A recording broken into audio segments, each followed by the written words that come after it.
Hi everyone and welcome down to Fraser Park for some Friday night football. Lower Hutt City AFC take on Petone FC. Two sides on slightly different ends of the table, but a local derby, so it will be an exciting match filled with action. Let's take a look at both squads. Starting for Lower Hutt City today, Alex Paulson in goal, Curtis Mogg the captain, Finn Sermon, Adam Hillis, Manny Atkole, Riley Bidwa, Noah Karunaratne, Noah Boyce, Oscar Van Hattem, George Ott and Henry Hamilton. Substitutes Albie Kelly-Heald, Harry Bark, Louis Toomey, Benjamin Old and Thomas Rambolt. We caught up with Coach Paul Temple before the game to get his thoughts. So Friday night game, home game, club centenary weekend and a local derby. How much are you looking forward to the game today? Yeah, it's going to be awesome. The club have put a lot of effort into the weekend, so we're really looking forward to trying to kick it off in positive fashion. The boys have had a bit of a history lesson on Lower Hutt this week, so we're all fully engaged in the celebrations, and it's a really special occasion, so hopefully we can start it off well. Awesome, and you guys are currently sitting at third, obviously automatic entry into National League under Wellington Phoenix, but how important is it for you guys to kind of finish amongst the top and prove a point? Yeah, it is. It's really important to all of us. We want to get in there on merit. It's great that we can rely on that in terms of National League football moving forward, but we want to show people that we're good enough to get there on our own grounds. And so I think the boys have been very determined to make sure they finish in the top 3 this season, and so far it's going well. We've had some good results, but we've just got to keep that momentum going, keep playing well, and hopefully the points keep coming and we can get in there come the end of the season. Yeah.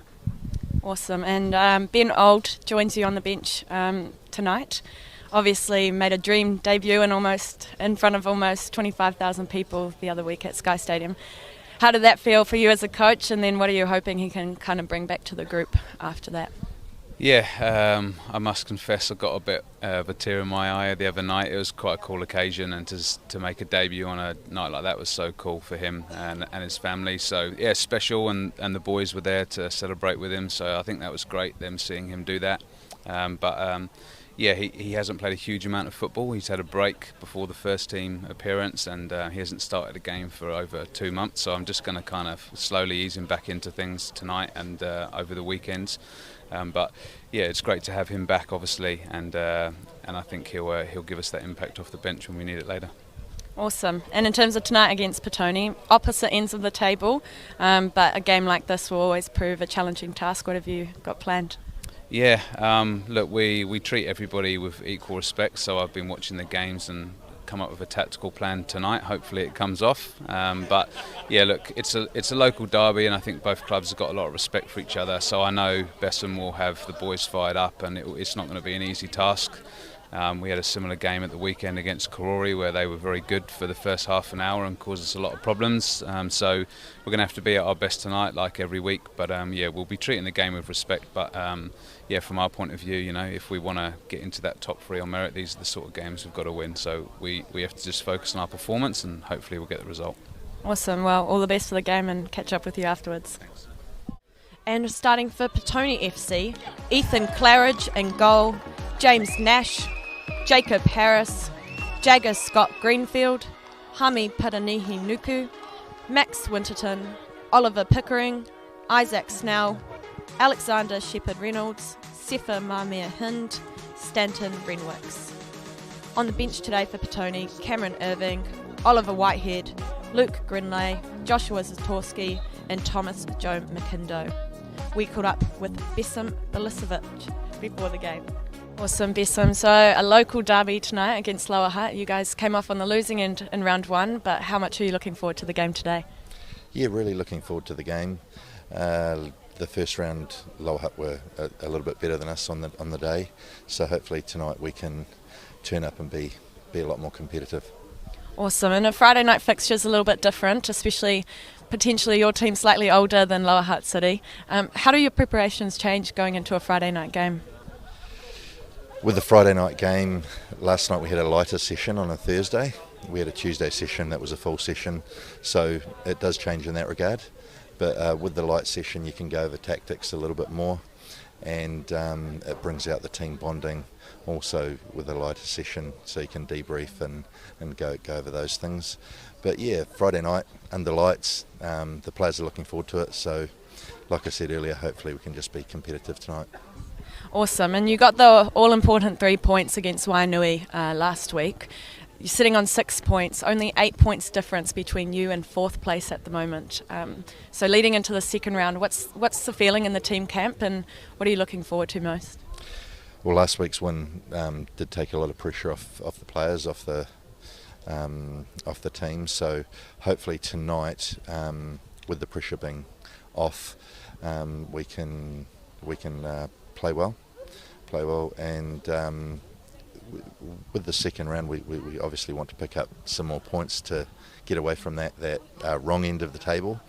But yeah, I think for the second round in the main, if we can just pick up points early in the second round, it will release that pressure, earlier, and we can, continue with our way forward.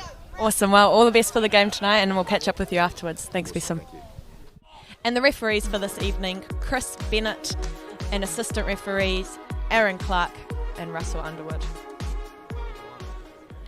Yes, thank you, Katie, and kia ora everybody. Welcome into Fraser Park on quite a temperate night here, actually, for Avalon Standards. We're just about to kick off here in this Central League match between Lower Hutt City and Petone FC, two traditional rivals, playing in their 126th match against each other, spanning back to when Lower Hutt City were formed in 1921.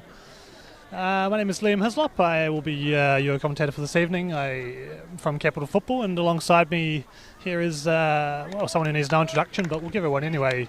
National Women's League Capital legend Katie Barrett. Hey, Katie. Hi, Liam. Thanks for having me along. Looking forward to a good game. Not too sure about the cherry picker I'm currently sitting on, but it should be a fun one. Yes, we are high up here alongside the camera and enjoying what is actually just a mild breeze by Wellington standards for this evening. And here we go. It's Chris Bennett, our referee, will get us underway in what is a celebration of Lower Hutt City's centenary this evening, which is why they're playing in the maroon kit that you now see. Petone get us underway with...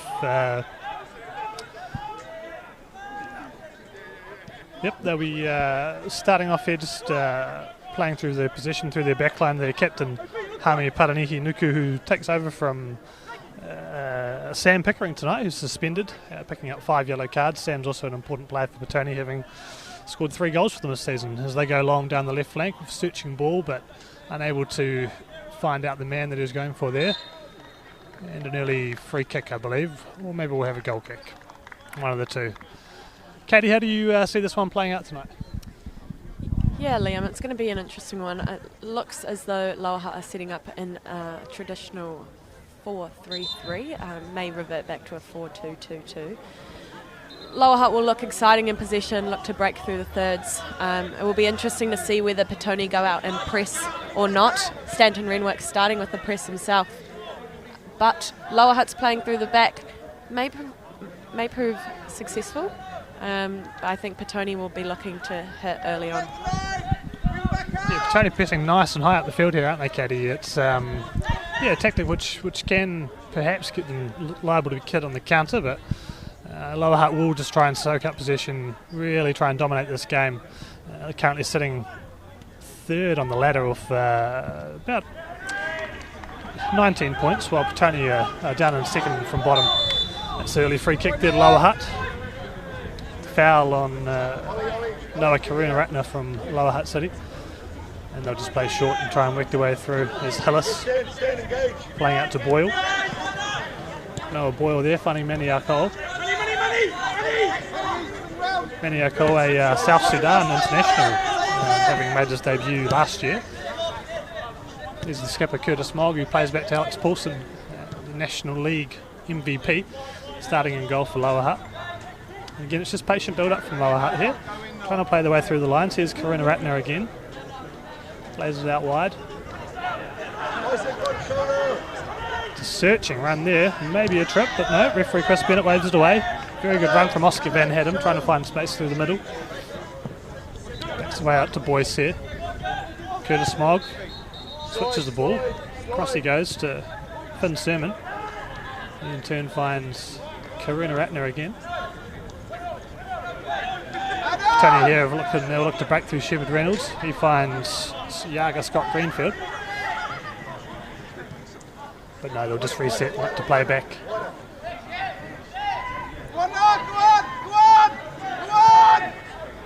And Petone go all the way back to goalkeeper Ethan Claridge, who goes long. Tries to pick out a man, and that'll be a throw for Petone just up over halfway. Katie, how have you found the start of this game? Were you expecting Petone to press as high as they had? Yeah, it's always an interesting one, I guess. You know Lower Hutt are going to be good on the ball, and Petone kind of have an option to either sit back in a block or go out and press, and it looks like it's the latter tonight. It'll be interesting, I guess, in a slightly older team versus a younger team, but we can't look past some of the experience that the Lower Hutt City boys do have, having just come off the back of a National League season.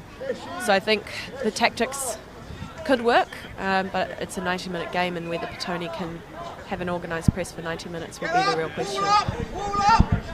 It's very true there, Katie. The average age of these teams is Lower Hutt well under 20, and Petone surprisingly at 22.75. The ball comes in from Petone from the wide left. Here's their skipper Paranihi Nuku. He plays it back. They're coming under a lot of pressure here. Oh, and they've lost it. Here's the break. Henry Hamilton Down the left wing side, here we go. Cuts it into George Hutt, and he's lotted it. George Hutt, leading goal scorer for Lower Hutt City, finds another. He scored, that'll be his 10th goal of the season, taking him clear in second place in the Golden Boot standings. And yeah, just getting trapped in position there at right back for Petone, and unfortunately they were able to break very quickly, Lower Hutt. Good work from Henry Hamilton to find Ott, and he made no mistake with the finish. Katie, what do you see there? Yeah, well, you heard it here. Paul Temple urging his players to press.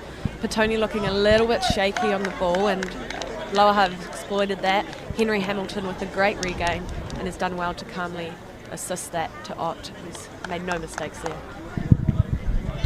Yeah, George Ott, a new signing for Lower Hutt for this year, coming down from Hamilton Wanderers. A very, very talented goal scorer, it would seem, 19 years of age, and slots his 10th goal in 10 games this season.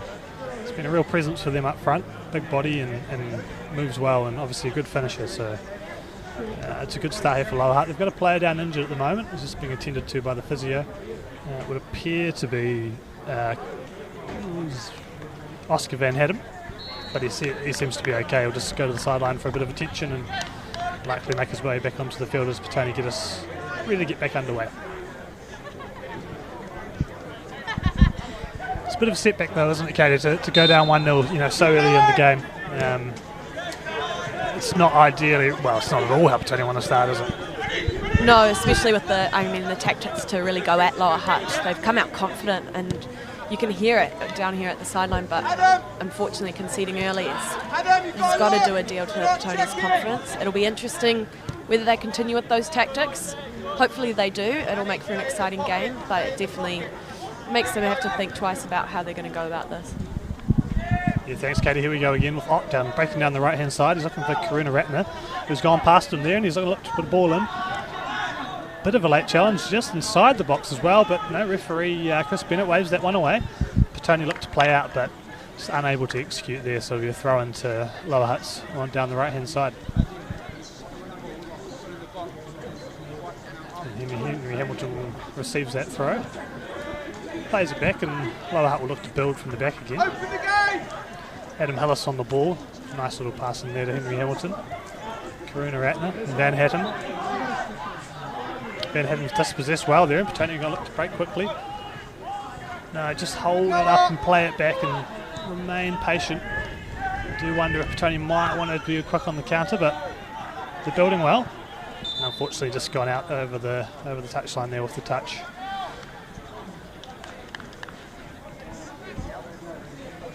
Yeah, so Lower Hutt obviously now are going to be what you would expect, I suppose, relative, trying to just control this game and stay nice and compact, Katie, I suppose. Yeah, it will be interesting. I guess scoring early does a lot of benefits to a team and means they can take a bit of a breath. But they'll still have to be careful. Shepherd Reynolds is doing a really good job of occupying Curtis Mogg, if you look closely, and I think it's making Lower Hutt struggle to play out, so they'll just have to be calm but still be rather urgent on what they're doing. Yes, thanks, Katie. Good points there. Petone looks to go long again and trying to pick out Sefa Mamia Hind down the left wing there. There's Max Winston on the ball. Plays it out wide. So a good ball into Winston again, who's looking good on his feet there, and he's caught a little bit late, but the referee plays on well and lets the game flow. There's Isaac Snell on the ball now. He lays it back, and Petone again just trying to be patient, trying to build up, play through the lines.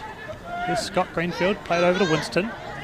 Winston out wide to Stanton Renwicks.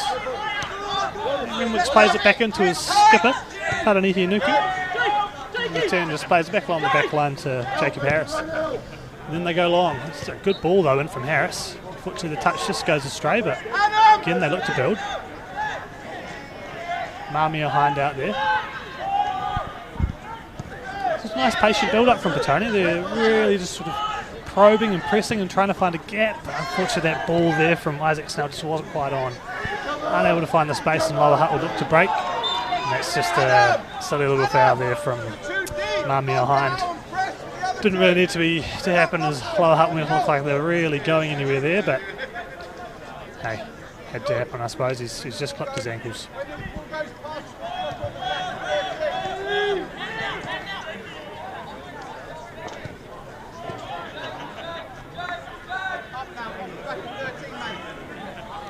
Lower Hutt again just building their presence again, and Van Hadden plays in Karuna Ratner down the right wing. He tucks in. There's Henry Hamilton now, looking for a ball out wide to Mani Alcohol. Alcohol just loses it there. They got a chance to break for Tony quickly. If he can hit it down the line. That's a good tackle from Mani Alcohol there. Stanton Renwick's going to throw that one in. He plays it back across to Harris. Harrison turn out wide. Looks as though Petone have set up with a back three, you reckon, here? Back four? What's going on here, Katie? Yeah, I'm just trying to work that out myself. It appears to be a 3-5-2 from Petone, reverting into a back five. Definitely Sefa Mamia Hind playing slightly deeper than Renwick's. But it will be interesting to see how much those two can get involved as wing backs. Yes, that's true. Mamia Hind has been pushing up quite a lot up on that left wing side when he has had a chance, but also defending deep. Here's Winston on the ball. Plays it out to Mamia Hind, who can whip across in. Fortunately, it doesn't beat the first man, though, and it's able to be cleared by Lower Hutt for a throw-in.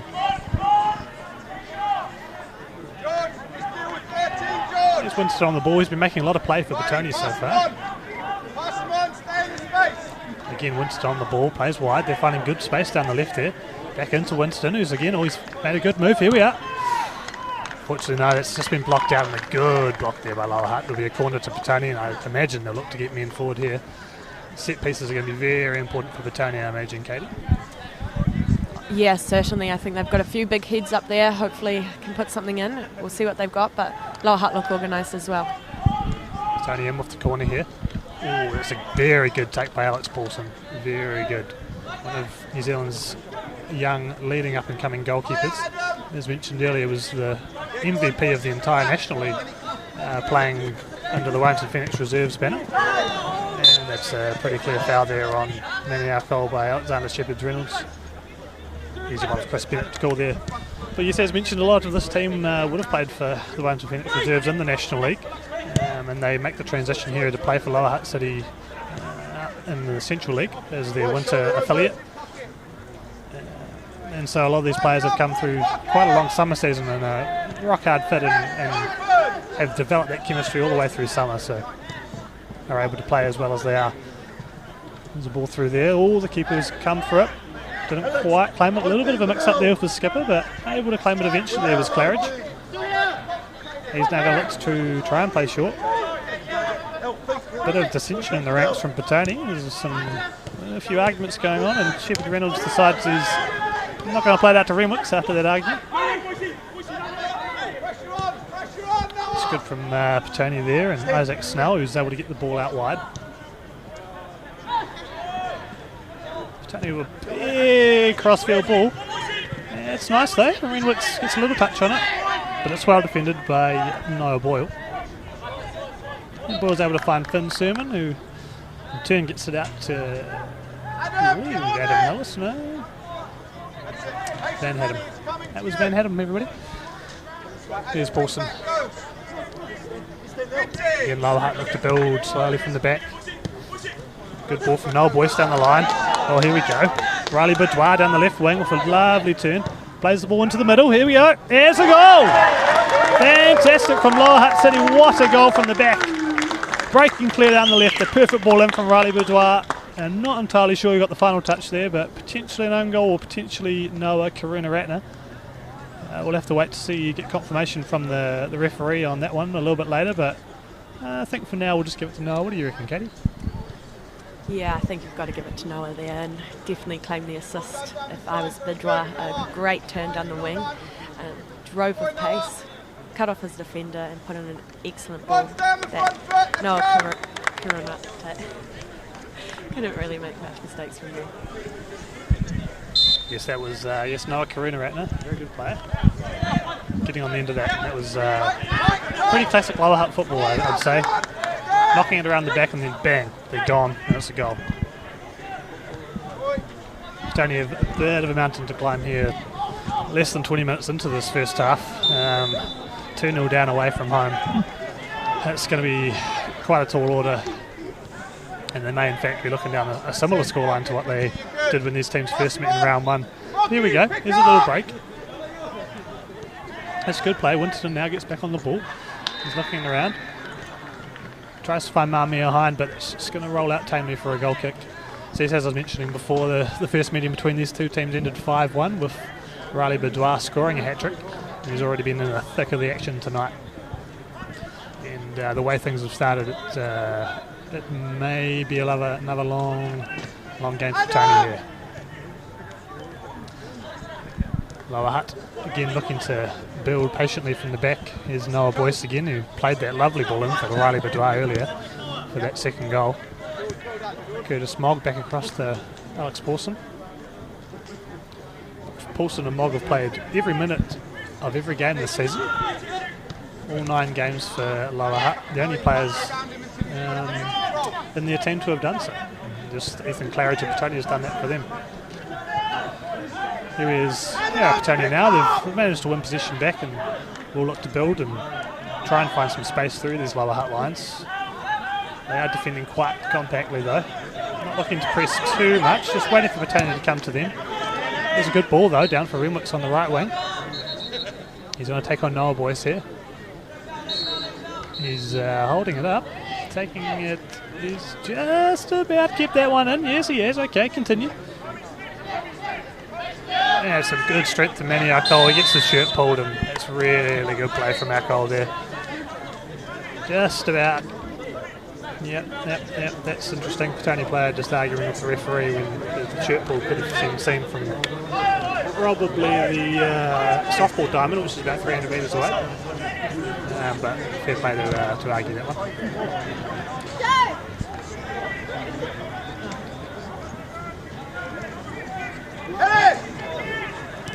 Yeah, Lower Hutt again. Sermon playing back to Paulson. Clips it across the mark, and he's going to try and attack the space here, see if he can draw any Petone midfielders out. No, Shepherd Reynolds does a good job of tracking back. Manages to prevent that. Morgan to Hillis, and finds Sermon. It's Oscar Van Haddam out there on the right. Of course, the nephew of Frank Van Haddam, famous All White. There's Karina Ratner, who potentially scored the second goal. We'll have to wait and see on that one. It's a robust challenge in there. And Oliver Pickering. Chris Bennett finds a foul and calls it. Lower Hutt too have some tall timber forward, and they'll be jogging on forward. Seen Finn Sermon, he's moved up there. Adam Hillis, he's looking around. Arkol, they're all targets, all big targets. George Ott as well, of course. Leading goal scorer for Lower Hutt this year. Scorer of the first goal tonight as well there. Punching at the back post, looking for the ball, and it comes over. Here's Ott. He headers across. Skipper's able to clear for Petone though. The ball's still in play. Karina Ratner on the edge. Potentially a foul there. No. Potentially another foul. No, Karina Ratner's battled well. That's definitely a foul, that one. Had to be after 2 or 3 times getting kicked. And there's a yellow card now. Tony coaches complaining about Karina Ratner potentially lying on the ball there, but can't say too much. And that's a yellow card for one of the Petone players in there, potentially for dissent, maybe for the foul, but I believe it. The way that yellow card was presented, potentially dissent. Thoughts, Cam? Yeah, it did appear to seem a few words after the challenge. Petone just needed to really take care and not get too frustrated with the scoreline and try to do what they're capable of. I think they're asking a lot of their wing-backs at the moment, potentially looking inside more to Winterton and Scott Greenfield, who seem very capable of pulling strings. It'll be interesting to see how they defend the set piece and where they go to from here as frustrations are clearly starting to rise. Yes, early frustrations for Petone. They probably know they're in for a wee bit of a tough evening, and it's already starting to show. Maybe after the free kick though, Oscar Van Haddam standing on the ball. Where's he going to go? Surely top left corner. Straight at the wall. Oh, but it's fallen to Riley Boudoir, and he can only hit it straight at Ethan Claridge, who clutches the ball, thankfully, to his chest. happy to have avoided that situation. Oh, that was very dicey there from the lead, Jacob Harris, the ponytail Prince of Petone.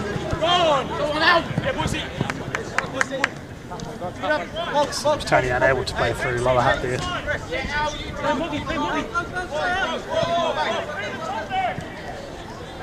My apologies. It was yes, Jacob Harris, the ponytail Prince of Petone. Just confirming that for you all. At left back tonight for Petone we have James Nash, who brought up 100 games 2 weeks ago. This is his 102nd game for Petone, so congratulations to the 28-year-old for that feat. Joining his suspended skipper Sam Pickering in the 100 club for Petone on a night of centenaries. Petone now looking for a chance to break, but no, that's well snuffed out by Oscar Van Hedden. Snell, the man I believe who was booked earlier, he plays it back to his skipper Paranini Nuku.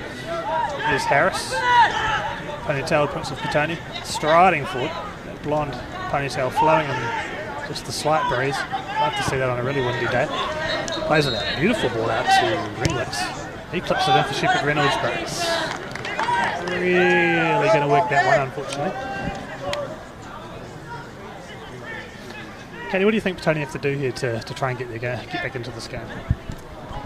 Yeah, I think they just need to be a bit more aware of what they're trying to do with the ball. They seem composed around the back playing it out, but almost casual. But then just need to really decide if they're going to send their wing-backs one-on-one, that the wing-backs are capable and ready to do so. And if not, relying on the likes of Winterton and Scott Greenfield to pull strings, be creative in the midfield, and take their time as Lower Hutt's tend to now sit into a deeper block. That is true. They are allowing Petone to come towards them, almost teasing them, saying, "Come at us, come give it your best shot." And so they actually try. They've got to try and play through, try and play that football rather than just looking for the channels. There's a chance now for Petone. Ball comes out to Scott Greenfield. He finds Winston. He flips it out wide for Mamia Hind. Plays it back in for the Centurion, Nash. Winston on the ball again, out to Nash. Nash back to Harris. Lovely set of locks on it. But again, that sort of long ball isn't going to get them much change against what is quite a big backline for Lower Hutt, despite their young age and them all being teenagers. They are a big set of bodies back there. And looks off the throw now on the right hand side. It's approaching halfway. Two players almost begging for the ball. Shepherd Reynolds gets nutmegged by the throw in. Ball back to Mogg, and he'll just easily play it back to Paulson, and he'll be able to bring this one out across the Sermon. Searching ball from Sermon for Karuna Ratner, who's got good pace. He could find a space here down the wide. He's turned inside, able to get past Nash. Comes back onto his left, plays it out to Arkol. Arkol has a crack from range, but it's well blocked by Renwicks, and Claridge is easily able to watch that one again. And surprisingly, yes, they will look to play short. Shepherd Reynolds coming to the ball here. Ooh, unfortunately, just doesn't able to find Renwicks on the right. Boyce into Arkol. Arkol back. We'll go back to Curtis Mogg. Mogg over to Paulson. I feel like I'm going to be saying that a lot tonight. Paulson over to Sermon again. This is their want. Looking to find space, looking to just prize a little bit of space out of Petone. And then have to hit them as they have here. And they see an opportunity. Boudoir. Captain Curtis Mogg not happy with his forward Harali Boudoir there. Giving him a wee bit of a telling off for that one. Just a little bit lazy, he thought, off the pass that he was trying to find George Ott. Ott really, I suppose, other than the goal, hasn't been in the game too much, Katie. Yeah, he is. He's being marked pretty well by the Petone back three. It's a bit of a 3-on-1 as we start to see Edouard peel out wide. He's occupying the space between the right centre back and the right wing back quite well. And I guess that's where Lower Hutt is starting to find a bit more joy, potentially why we're not seeing the ball come into quite as much. Very good. Now Petone going to have a set piece here on the left wing side. It's a foul, just one of those standard run-of-the-mill fouls you see in football all the time. Just someone just sort of clattering in the back of someone and gently falling to the ground, and referee giving a nice gentle blow on the whistle. So Petone send their big men forward. We've got playing tail across Petone, Jacob Harris. Obviously the skipper's up there, Paranihi Nuku. Shepard Reynolds in there as well. Bit of arm fighting, bit of pushing and shoving at the back post between Akol and Harris. Comes the ball in. Well cleared by Lower Hutt. No chance to break, but they've got the ball clear of their lines and be able to push up quickly. But Shepard Reynolds has found space on the right here, into the flank. But Curtis Smog, too big and too strong there. Shepard Reynolds was only on a hiding to nothing trying to get to that ball, but he's committed the foul on the byline.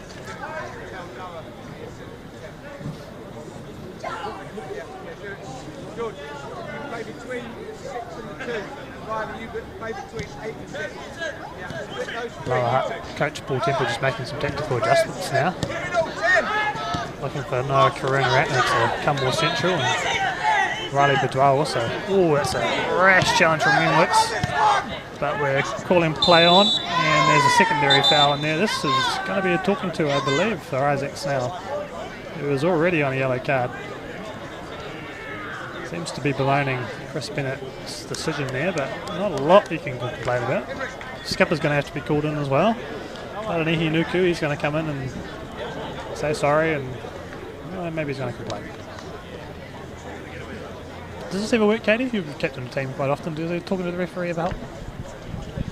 Look, it's easy on the outside to think the referee's decision will never change, but there is some hope when you're playing that for some reason your words might mean enough to the referee that he changes his mind.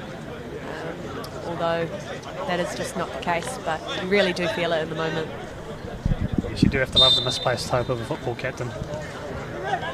Never seen a referee. Well, actually, have seen some referees change their decisions, but normally when an assistant referee tells them to, not a captain. But you got to go in there and talk, don't you? Can't allow things to just bubble along. Otherwise, why'd you be a captain? Here comes Akol with a great challenge in the midfield. He plays it through. George Ott, just unable to get onto that. Almost a very good ball from Achol, who'd broken through the midfield, stolen the ball off the Petone midfield. There's a real hive of energy at the moment, all around the field, creating Petone a lot of problems. And they're creating themselves a few problems as well, as they've just run the ball out there for a Lower Hutt throw-in.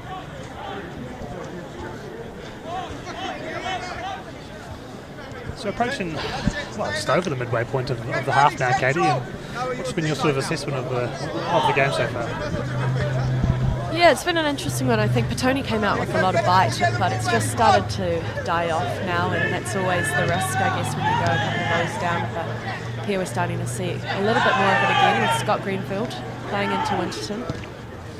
But again, I've just lost the ball under pressure, and I guess that's been the story of the day. Bidwell might have a chance here. It's gone back to the keeper. But what we're starting to see is Petone just really struggling with Lower Hutt's press. They're making mistakes on the ball, and Lower Hutt are coming in hard and winning the ball and winning it in dangerous areas. Both goals coming off Petone errors. So it's something to watch out for, and something that the coach is going to have to fix at half-time. Yeah, what does he do though? What can he fix? You think? What's some minor tweaks that will just wait for your thoughts? And yeah, what are some minor tweaks you think he could make?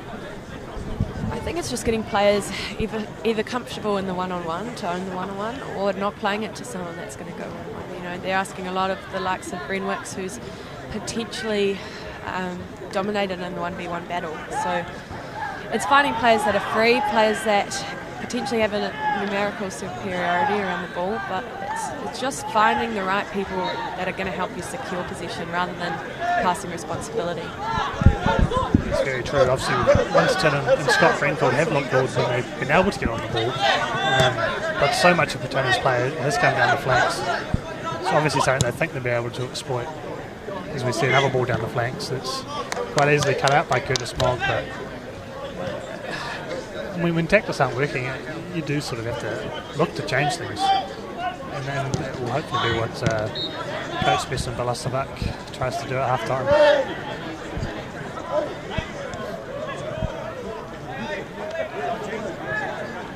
Here's a chance for Petone now. On the ball at their back. Well, they're under a bit of pressure from Lower Hutt, so you don't want to be trying to play with too much here. But they do have a chance now to try and work it and try and play in the right end of the field in that final third. Try and work a few chances. It'll be James Nash with the throw on the left side.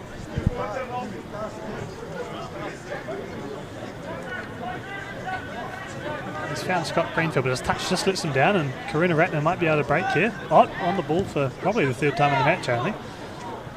Tries to play it long, but Dwyer just can't get past Harris at the back there. Uses his body well and enables Claridge to come out and clear that one off his line.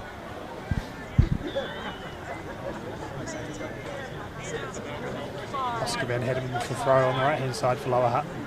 Finds Henry Hamilton.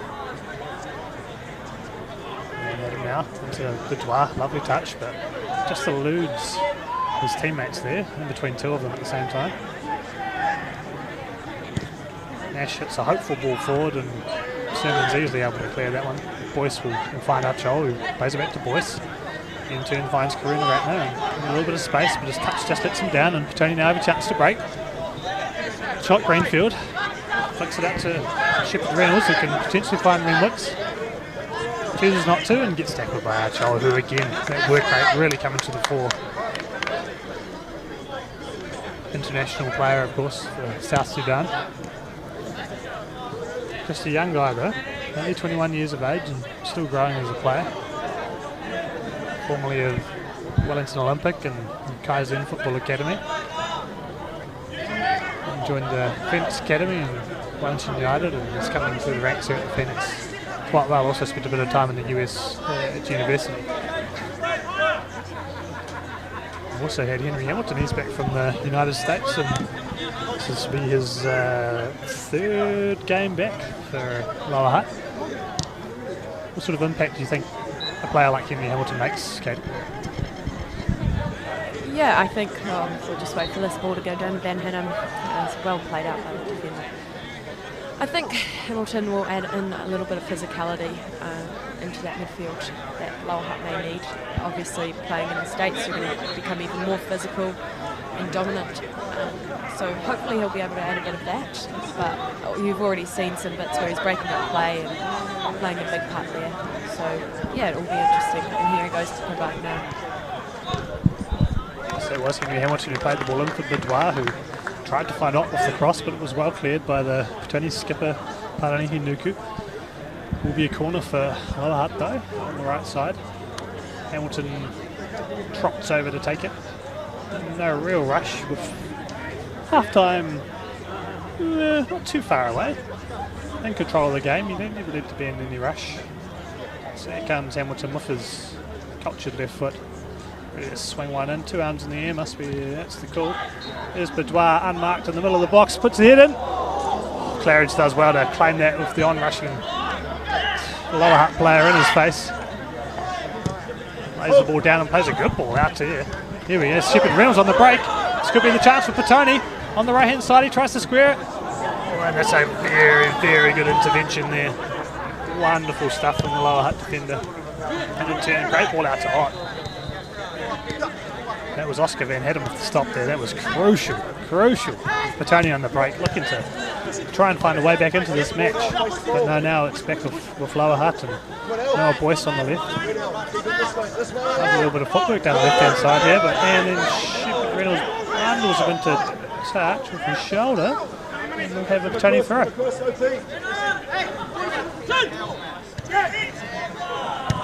Giles Scott Greenfield with a good ball for Shepherd Reynolds, but Curtis Mogg all over it. Shepherd Reynolds over his back, but hasn't fouled him. Mogg stays on his feet. Lovely ball to Akol. Oh, he just can't find the ball there, but it's fallen fortuitously to George Ott.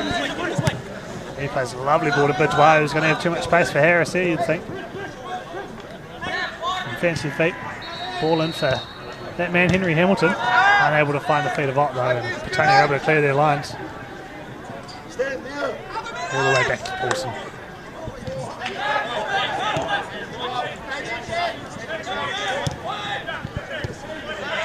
Good intervention there.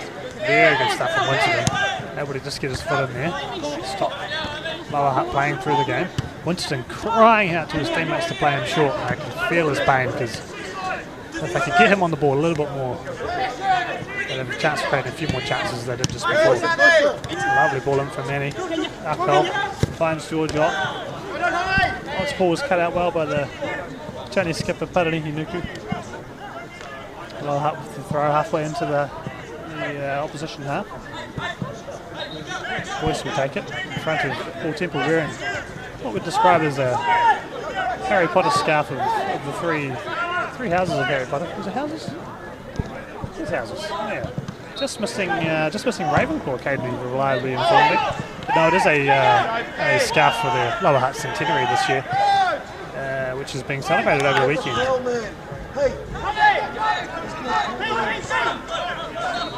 Yeah, so a big crowd in it. Oh, there's a yellow from Akol. Renwick's bemoaning Shepherd Reynolds not coming to the ball. It's turning into a little bit of a running argument between these two on the right-hand side. Shepherd Reynolds not often passing the ball, and Renwick's just having a bit of a battle. Are you looking this way out, Aaron? Paul Temple having a wee discussion there with assistant referee Aaron Clark. Oh, Van Hedem's called out there. That'd be a yellow card. That is about as clear a yellow card as you're ever likely to see. Just pulling back Marmia Hind as he was about to. Very clear. Probably a good yellow card, probably one you'd like to pick up normally, Katie, that sort of thing. Yeah, look, it was an intervention that Van Hedem may have thought he needed to make, but it looked like Lower Hutt had numbers behind the ball. Potentially, you know, some qualities of his old self as a striker coming back into right back. But nonetheless, an intervention, just prevent a goal scoring opportunity. Let's hope they can defend the set piece now as well. Tony dangerous from set pieces, so danger's not over yet. Oh, a few calls for a penalty there as the Petone player went down in the box, but the call's gone the other way now as Sermon was bundled over. That's Hillis. Sorry, it was Hillis who was bundled over in the box by a Petone player. Lower Hutt coach Paul Temple playing the ball back in there, and some lovely white shoes. Any comments on those white shoes, Kate? Yeah, I actually did ask him about those before the game. Quite a fan. New Balance, if anyone's looking for them, but Paul Temple did tell me that they appeared to be sold out already, so sorry to let you down, Liam. Yeah, full white shoes not really my thing, Katie, but good for New Balance. Good for them. Sponsors of our Football for All program as well at Capital Football, so just a good bunch of people at New Balance. There's a plug. How many times? Aaron, exactly the same. How many times is that going to happen? How many defenders have they got? Now we've got an assistant coach in Lower Hutt remonstrating with the assistant referee, who I'm not sure if he realises doesn't make any decisions during a game, so not quite sure why he's arguing with him. Probably going to have a word at half time though with the centre official, which is Chris Bennett. Getting somewhat tense for a game which Lower Hutt are really in control of. Don't believe there's been a shot on the goal of Alex Paulson from Petone so far. But they have looked dangerous on the counter, so we can't rule them out just yet. There's a ball out to Marmia Hind. He turns inside and looks to play it along. That's a tough ball for poor old Oliver Pickering to try and bring down. He's somewhat outmatched by the backline there of Lower Hutt. Curtis Mogg. Flips the ball across to his centre-back partner, Sermon. Oh, it's a loose ball, but Tony can't capitalise, and Karina Ratner's able to get on the end of it. He finds Ashol. Noah Boyce running on down the left past him, but he finds Karina Ratner instead and just gets trapped on his feet and he's unable to play. Here comes Winston. Ball to Shepherd Reynolds.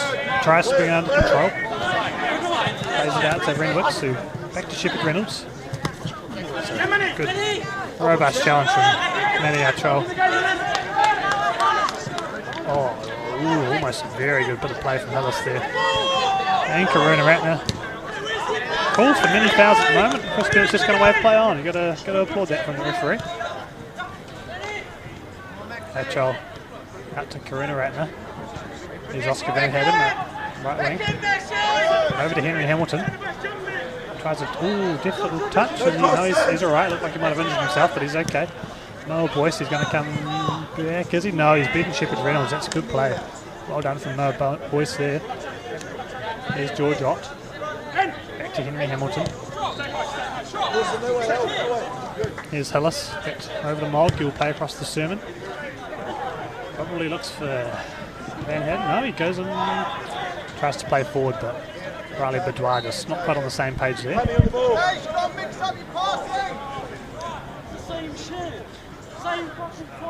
Just shut up, Steve, or you'll come off. So yes, Lower Hutt currently leading this game 2-0. We're just about at the end of the first half here. A couple of goals. First goal to George Ott, the leading scorer for Lower Hutt, moving to 10 goals for the season, 2 behind Warrap United's Jared Cunniff. And the second goal was either Noah Karuna Ratner or an own goal. We'll wait for clarification on that one. And here's 2-0 the scoreline as we approach half-time.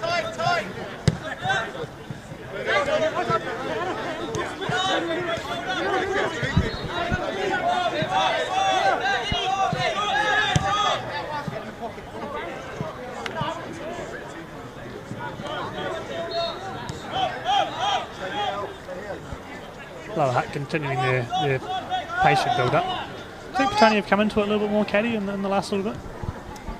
Yeah, slightly more. I think the overall theme of the game is you really see one team that's aware of what they want to do on the ball and one team that's still trying to work it out. And as Petone have started to do that, they're keeping possession a little bit longer.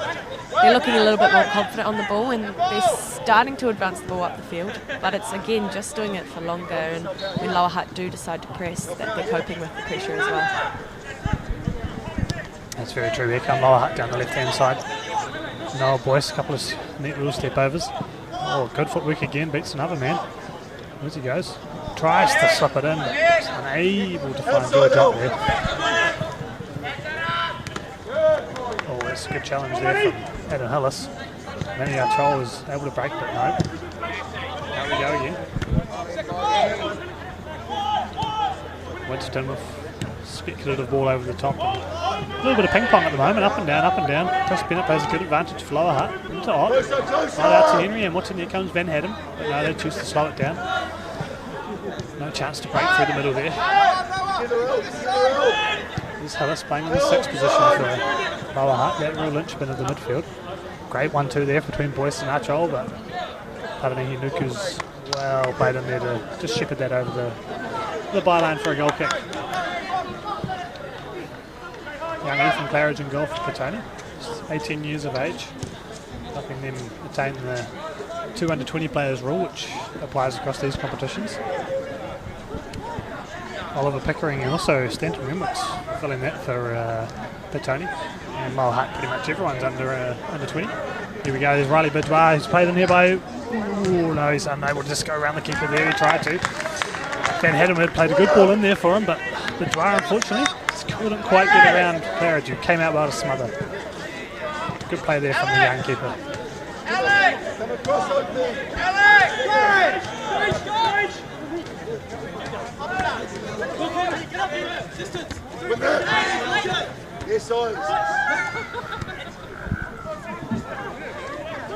Contest now in midfield for the ball.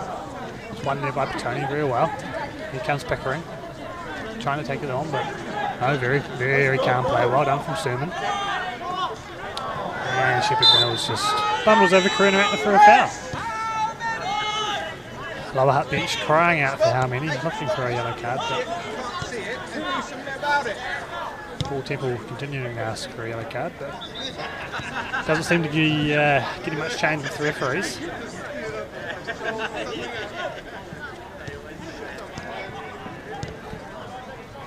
Lower Hutt out to Van Hedham here, who takes on his man and easily beats Marmia Hind, but Winterton's across to cover and help out his left wing back there. Back to Sherman, and he finds Hillis into the middle of the park. Hillis into Henry Hamilton there. Lays his ball short for Arkole, and Shepherd Reynolds is able to steal it off him. Here's Winterton, plays it out to Marmia Hind. 2 players in the box. Ball in, looking for Shepherd Reynolds, but Sermon's across to easily clear that one. Here's Nash, out to Marmia Hind again with that left peg of his. Back to Jacob Harris. And Paranihi Nuku gets the ball at the back. Doesn't look around, but no, decides to play to Harris. Harris into Winterton. Winterton with a nice ball out there to Nash. Nash now pushes forward, looking for space. Tries to find a man. Here's Shepherd Reynolds. He lays it off. It's a good little ball. Chance here for Petone. No. Good intervention there from Hillis. Potentially Sermon. It's a lovely ball from Van Hedden. Here's Riley Boudoir. There's a clips it past the keeper, but no. Claridge gets a hand on it. Great save from the young guy there. He's had his fair share of troubles this season, but Claridge has done well to get his hand on that one and clip it behind for a goal kick. Corner, sorry. Not long to go in this half now, Katie. What do you think? What's the plan for either side for these last few minutes? Look, as best as possible, Petone want to try and get a goal going into half time, but it's probably just a bit of calming the ship. For Lower Hutt, it's getting through with 11 players not injured at this point. Been a few big challenges coming in, but if they can get a goal off this set piece, they could potentially put the game to bed at half time. It's very true. A goal here just before half time does really put a nail in the coffin, not only of probably the game but the spirits. And that's half time, called by Chris Bennett. Been an entertaining first half here. Lower Hutt leading 2-0 after goals from George Ott and potentially Noah Karunaratne. But again, we will wait official confirmation of that. Yes. We'll be back in, I'd say, 10 to 15 minutes for the second half action here at Fraser Park.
Welcome back everybody to Fraser Park here in the lovely Hutt Valley suburb of Avalon. We are just about getting ready for the second half between Petone and Lower Hutt, with Lower Hutt leading 2-0 thanks to goals from George Ott and Noah Karuna-Ratner. Katie, what do you think is going to be the key here for both sides, starting with Lower Hutt? Yeah, for Lower Hutt it's doing a lot of the same. They're looking sharp on the ball, keeping it nice, and finding players in dangerous positions. I think the more they continue to find free players on the far side, the more they'll expose Petone. And then looking at Petone leading into the second half, it's as quickly as possible trying to get the ball to the back. But again, I said it before, it's just about finding a bit more composure on the ball, dealing with Lower Hutt's press, because if they are to play through it, they've got some capable goal scorers up top and also some midfielders that are more than able to pull strings and create goals themselves. Yes, that's very true. They do have those players at their disposal as Lower Hutt make their way back out of the changing rooms here at Fraser Park and ready to retake the field for the second half. Petone been out here for a few minutes now. Doesn't look like we'll have any changes to either side just yet. Assistant referee Aaron Clark about to inquire with Lower Hutt technical staff to see if there are any changes, but from what I can tell, we are as we were in the first half. Particularly impressive displays from Noah Karuna-Ratner, Sermon and Mog at the back for Lower Hutt were very good, and Maniako was just everywhere, just a bundle of energy and just buzzing about the field and dominating that midfield for Lower Hutt. And on Petone's side, we had good play from the middle of the park, just when they could get on the ball, the likes of Winterton and Oliver Pickering and Yaga Scott Greenfield, but just not quite on the ball enough. And they need to be getting on the ball more in the second half as we look to get underway here for the second 45 minutes with Lower Hutt in their centenary kit of the maroon from back when the club, Lower Hutt Football Club, was started in 1921. Subsequently merged with Railways in 1967 to become what we now know as Lower Hutt City AFC. If Lower Hutt can hold on for this win, this will be their 53rd win in 126 meetings between these two sides. Chris Bennett looks at his watch, the referee, and we're underway. Lower Hutt now playing left to right as they play the ball down the wing, as a lot of teams are want to do these days from a kickoff. That area of highest opportunity, I suppose, in the old days. Maniako on the left wing, a lovely flick there from Marco. Finds Ott down the left wing, unable to beat the Petone defence though, and the skipper Paranihi Nuku is able to clear the lines, and Petone maybe a half chance to break there, but unable, and Lower Hutt can just press them and win that ball back. But Petone will have a throw on halfway now.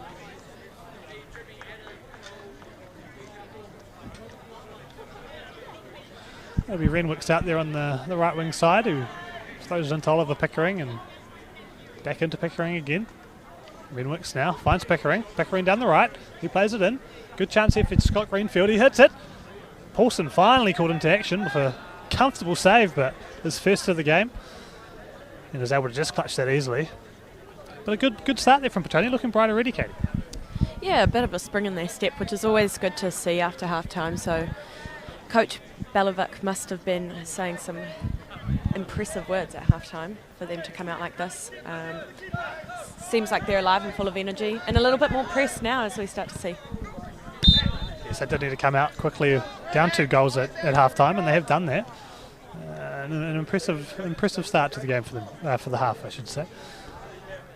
Lower Hutt, though, will just look to try and ease back into the rhythm that they were so comfortable with in that first half. Although that ball there isn't a good one out from the skipper Mogg, and Isaac Snell can play it down the left. Here comes Pickering. Another good chance here for Petone early in the second half. Really come out bright here. Here's Renwicks. Able tries to take on Achol. Achol holds him in the corner there, and he's won it back well. Very nice play from Achol. Oh, Achol's lost out though, and that's Renwicks battling well. He's fun ball. He's got the ball back. Tries to play Scott Greenfield but can't find a gap. Woodston now flips it to the back post. Here's Shepard Reynolds. He flicks it on. Chance to Scott Greenfield. Ooh. Paulson is able again to easily take that, but again another chance for Petone. 2 on the bounce. What are they doing right here, Katie? Yeah, I think they're just looking a bit more alive. They're getting more numbers around their team when they're on the ball. I think in the first half you started to see a lot of players isolated, trying to work hard in an underload. So they're getting more numbers around the ball now, which is allowing them to keep it for longer and start to create some opportunities. Yes, very, very true. Their press has also started well, as they did in the first half. They also started with a press, quite a high press. And here they are again, pressing, trying to win that, but it's unfortunate there for Sefa Mamia Hind. Just unable to find that flick down the left wing side, and it rolls out for a Lower Hutt throw.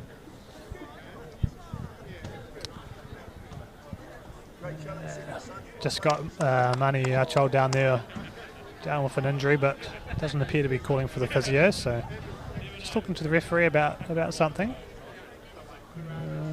Nope, he's going to get a hand up, and we'll be able to get the ball back underway with Oscar Van Hedem in the, well, what you might describe as, I suppose, an unfamiliar right back position, even though he's been playing there a bit this season, but traditionally been a more forward player. And Katie, what do you make of this move to right back? Yeah, I think it's quite an exciting one. We're seeing him become a big part of attacking opportunities for Lower Hutt, but he's also doing his defensive role very well. I think today in the kind of one-on-one battle he's got with the wing-back with Hamia Hind, it should be quite an exciting one. He's got a little bit more opportunity to attack and show what he's capable of on the ball, and potentially has less defensive responsibility as well, which should free him up a little bit more. Yes, and potentially eyeing up Louis Fenton's right back spot in the Wellington Phoenix first team. We do have a first teamer on the bench for Lower Hutt today, and someone who made his debut in Ben Old, made his debut at Westpac Stadium against Western United, and it was an exciting moment for all involved, especially here at the academy. He's come through the ranks there from quite a young age. And yeah, what do you make of both Ben's debut and him being back in the squad now? Yeah, I think it's what every young academy player dreams of, and for him to be able to do that in front of nearly 25,000 people is something that all players, can strive for as part of the Phoenix Academy. And any young player growing up, his first touch was a nutmeg as well, which is pretty special. So I'm sure he's come back into this reserve squad looking to provide a lot of leadership and also continuing to develop his own individual flair. Just an early change for Petone now, with Stanton Renwicks withdrawn and Tommy Joe McIndoe onto the right hand side. It's just a name that rolls off the tongue beautifully. I might be saying that one a few times tonight, hopefully. There's a searching ball forward for Petone, but Paulson's out on the edge of his area to claim. It's an interesting decision going to the bench early from Petone coach Spesin Balasovic. He had a little argument with Stanton Renbrook in the first half, but you wouldn't think that would play too much of a part. Perhaps Renbrook was carrying an injury coming into the game and may have just aggravated that and tried to play for 5 minutes, but was unable to. There was a free kick given away by Emeni Acho in the centre circle there. It might please Isaac Snell, who was having a bit of a running battle with Acho in the first half. There's Jacob Harris to pump a ball forward down the left wing. Mami O'Hine trying to get on the end of it, but it's well defended by Oscar Van Hadden. Max Winterton looking for a ball in, and Scott Greenfield's able to play away. Oh, unfortunately, though, Nash is dispossessed, and Ott is able to play Riley Bidwai. He's 1-on-1 here with the goalkeeper. Riley Ott for a goal, and yes, he's finished it well. Fantastic counter-pressing breaking play from Lower Hutt there. And Riley Bidwai picks up his 4th goal of the season against Petone. Excuse me. 4th goal of the season against Petone, having scored a hat-trick against them in the first round. And his 8th goal, all told, moving him clear in 4th place in the Golden Boot standings for the Central League contest. 3-0 Lower Hutt, and, well, Katie, what do you make of that? Yeah, another masterclass, you could say, of pressing the ball hard, winning it, and playing a hurt pass straight away. Ott makes no mistakes from there as well, so it was great to see. Sorry, Bidwai. Sorry, Bidwai, take that one off you. Ott, you'll have to get on the score sheet next. Yes, it was a good ball in there from George Ott, but ultimately the finisher, Bidwai. And what a lovely finish it was as Claridge came out but was unable to smother that one. And We're now a long way back for Petone, but they're going to give it a crack. Here's Scott Greenfield and plays it into Winston. Winston goes wide out to the new man, Tommy Joe McIndoe. He whips the floating ball in, actually. Oh, it's unable to be defended. Not very well at all there by Petone. Boy, here's Scott Greenfield, plays it in. Unable to get on the end of it, but here's Joe McIndoe out for a corner. More enterprising play from Petone there. The new man, Joe McIndoe, looking like he's lively and full of energy to start the game. That was a chance there for Petone, who are staying in this contest in what is a traditional rivalry match, Katie. Yeah, they're certainly looking to play and still looking to find the back of the net. It's been good to see them not get too frustrated amongst each other, but hopefully they can find the back of the net soon and keep this game alive. Ball in and for Petone. And Lower Hutt are just able to clear, but not far enough. Nash gets the ball back in. Out it is to Snell, and Snell has a hit.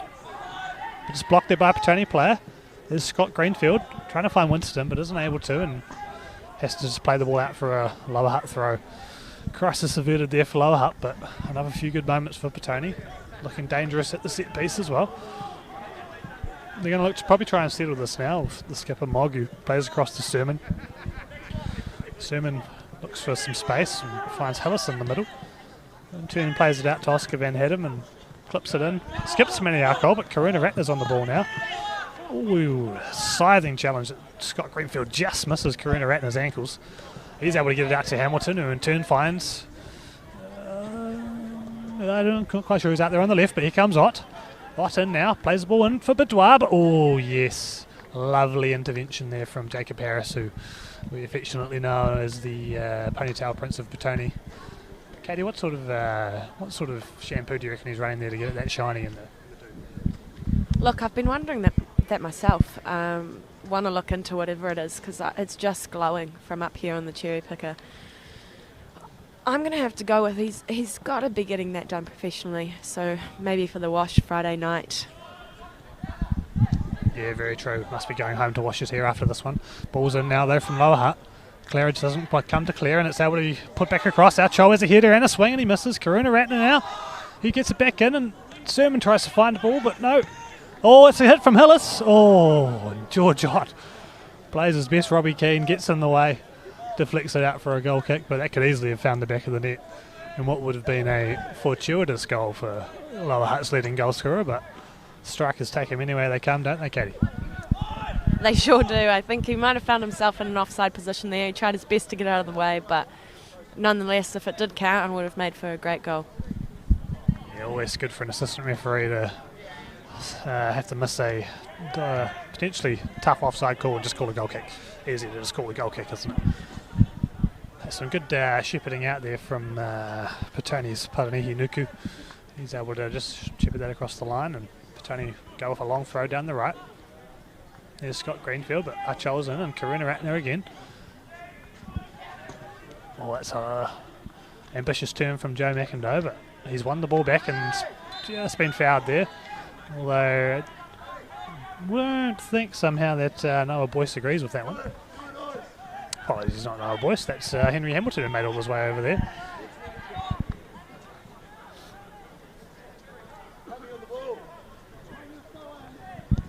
Isaac Snell plays a long ball forward for Petone, looking for Oliver Pickering, but he's unable to get on the end of it. Henry Hamilton on the ball now. He turns out and is able to just clip that back. But no, Lower Hutt able to clear their lines. Petone with a chance now. Joe McIndoe down the right. Unable to beat his man, and here come Lower Hutt again. Out to Chol, but no, again.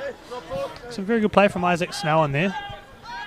Just sort of ferreting out those tricky Lower Hutt balls in the middle. There's Mamia Hind. Oh, it's whacked off the shin pad there and found its way to Karuna Ratner, who's got good feet. Van Hedham just looking calm and composed. I was going to stay on the ball, and he was fouled, so I guess you could still say that. Although there was a fair amount of pressure there from Mamia Hind. Lower Hutt looking to make a double change here. Looks like the man of the moment, Ben Old, will be one of the people to make his way onto the field. Westpac Stadium 1 week, Fraser Park a fortnight later. That's lovely from Max Winterton. Good feet. Plays the ball out for Mamia Hind. He clips it back in for Nash. Nash to Winterton. Oh, and he's just taken Van Hedham. Yeah. Yeah. Yep, and the assistant coach of Lower Hutt back in another running battle with the assistant referee.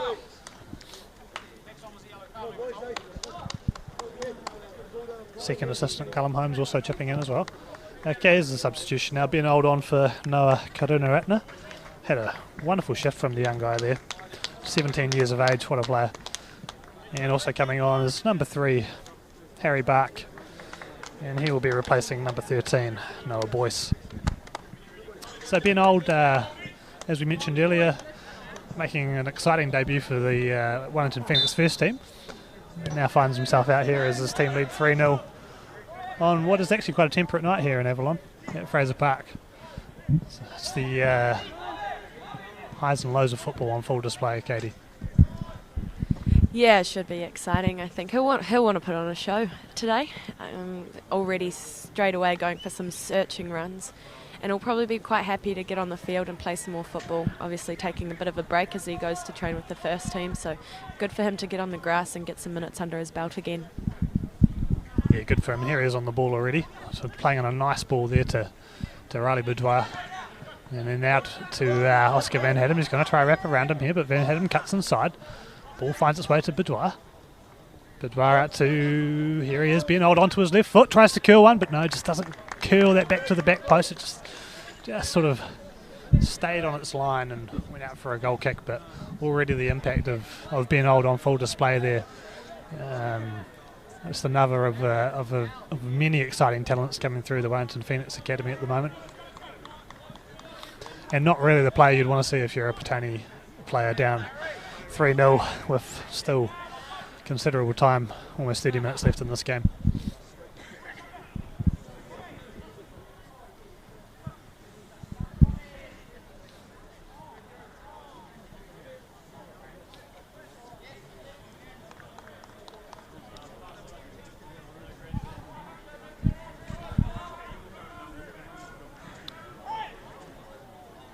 And Petone just looking to work their way up the right flank. They've earned themselves a free kick there as Shepard Reynolds was fouled by Achol. Likely here you would think they might try and pump it into the box, and it seems that is what Isaac Snell is going to do. Send the big men forward, get that ponytail flowing in the wind again. Lovely to see from Jacob Harris. Lower Hutt going off a high line here. Ball was quite deep, so I think they'll be safe to do that. Big ball in, and Paulson will, come and easily claim that one. Keeper of his talent will claim most days of the week, you'd expect. At least Tuesdays through Sundays. Oscar Van Hedem now plays it back into Sermon. He finds Paulson, who is as adept in the air as he is with his feet. There's Curtis Mogg. Use as you like, back over to Sermon. And Sermon with a dangerous ball through the middle, but Old's able to get to it. Couldn't bring it down though, and the referee waves play on there, and that potentially was a foul back on halfway, but Bidwa slips it in for Henry Hamilton for the goal, and that's 4 for Lower Hutt. Petone will bemoan what they think is a foul on halfway, but referee wave play on. Petone broke quickly, and Henry Hamilton was on there. Very unselfish from Riley Bidwa there, wasn't it, Katie? Yeah, very selfish. I'm sure he would have liked to get on the score sheet again. Sorry, unselfish, should I say. But again, a great example of Lower Hutt winning the ball and hurting Petone as quickly as they can. It's now 4-0, and it'll be interesting how Petone respond to this. Yeah, it does make it tough, doesn't it? At this stage of the game, at 4-0 down, it's no longer a long way back. There's no real way back for them, given the amount of chances they haven't really been able to create. So it's just a matter of continuing to battle, not get their heads down, and potentially wait for try and work on things that they can put into place against lesser opposition, I suppose you might say, what potentially could be a relegation battle for them. They are 6 points clear of Wainuiomata at the bottom of the table, so what Petone don't need to do here though is earn themselves some silly yellow cards for dissent through their frustration, which might start to accumulate. They have got a few players on sort of 2 to 3 yellow cards. Isaac Snell being one of them, who picked up his 4th today. James Nash and Jacob Harris both have 2 themselves. At this point, when the game is probably potentially lost, no point picking up a silly yellow card. That's potentially going to affect you in the as the season rolls on. Here's Achol now though, and Lower Hutt look to launch another attack. That's good defending by Tommy Joe McIndoe, but Bark is able to win his team a corner. They look to play this one short. Achol's got it. Bark there in support. Bark over to Ben Old, who doesn't quite get an early enough call to say man on, but Shepherd Reynolds nips in, but they keep the ball, and then Shepherd Reynolds commits, I should say, is I suppose unnecessary foul, but probably seemed like a good idea at the time.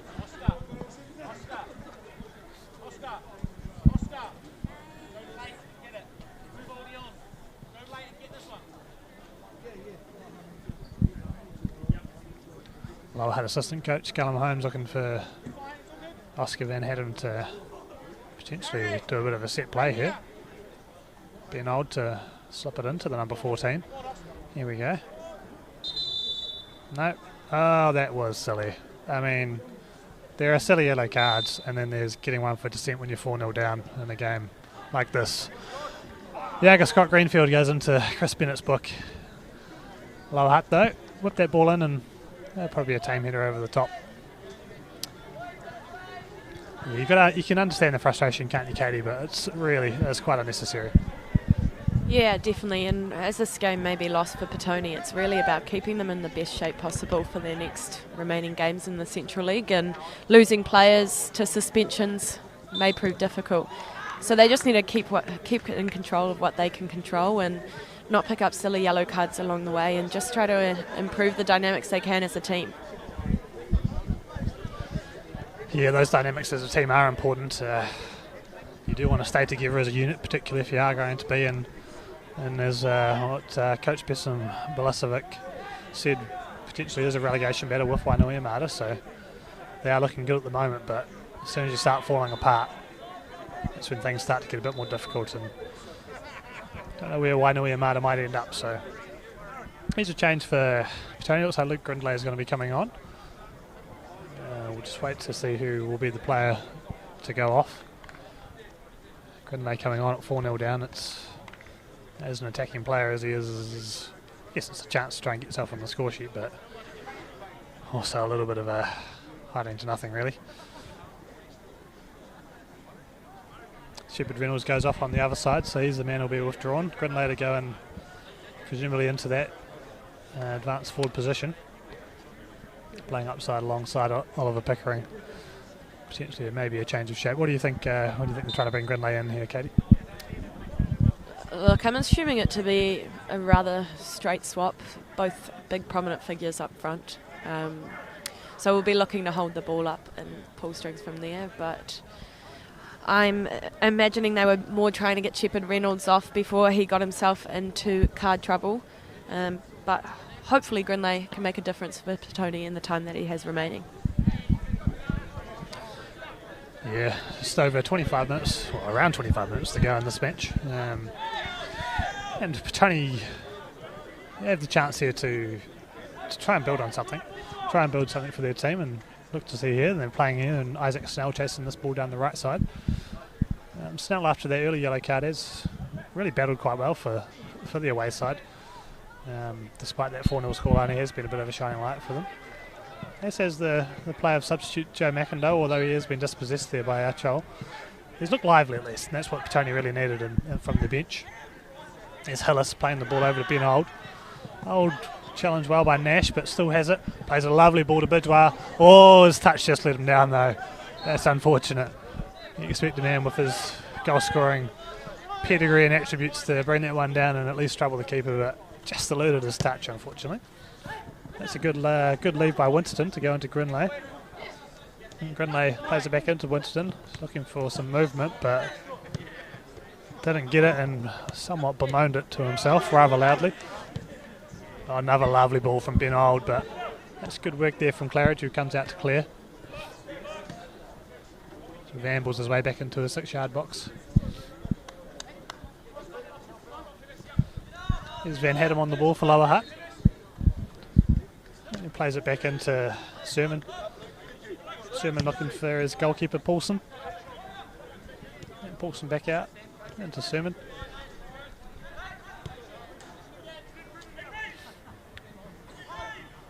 Paulson now looking to just clip it into Ott, who brings it down reasonably well, and the ball's out now to Hillis. Hillis breaking, pushing into that space. Puts the ball through, but it might, yes, just be a little bit too much. What do you make of these centenary kits for Lower Hutt here, Katie? The maroon with the heavy white collar, lovely collar actually. Look, you love to see it. I think it's a great kit. I'm a big fan of Lower Hutt going back to the maroon as well. I think the yellow and green is pretty harsh on the eye, so I must say I'm a fan of the maroon. I love the shoestring as well. Just classic. You've got to love it. Yeah, it is a classic, and you would obviously know the yellow and green quite well, Katie, having played in it as one of the 14 or 15 clubs I think you've turned out for through your career. Is that an accurate number, you would say? Look, it was one of many, but one I thoroughly enjoyed playing for. A great club at developing young players that wish to strive for greater football, but also a great community club as well. You're seeing it with some of the work they're doing in the Football for All space, and their grassroots football as well is one that kids love and enjoy. Here's a chance here for Lower Hutt, but it's good scrappy defending by Petone in the box. Yes, that is true. Very good at the community level and at this, what we might call elite level. That's a lovely bit of work from Hillis there. He tries to find Ott and then he just whacks it at Jacob Harris, but you just can't break your way through a defensive unit like that. Big lad. Tame ball in from Haddam finishes that attack, and Petone are going to look to try and build something here. First of all through Nash. Petone's Centurion in this team. He flips that in to Scott Greenfield. Oh, leaves his studs in there, and he's going to be in trouble. Or was it Nash? He's got Nash for that one.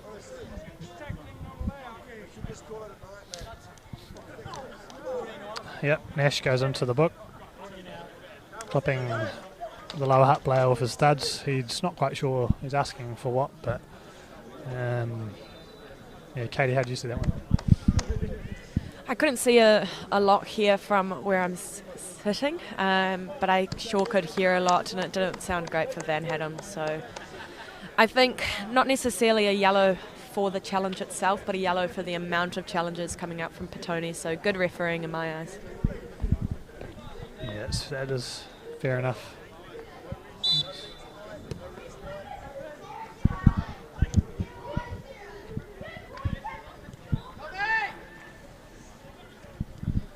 Van Haddam is has been removed, and Lewis or Louis. Would we say Louis or Lewis, Katie? I am not sure. Let's go Lewis.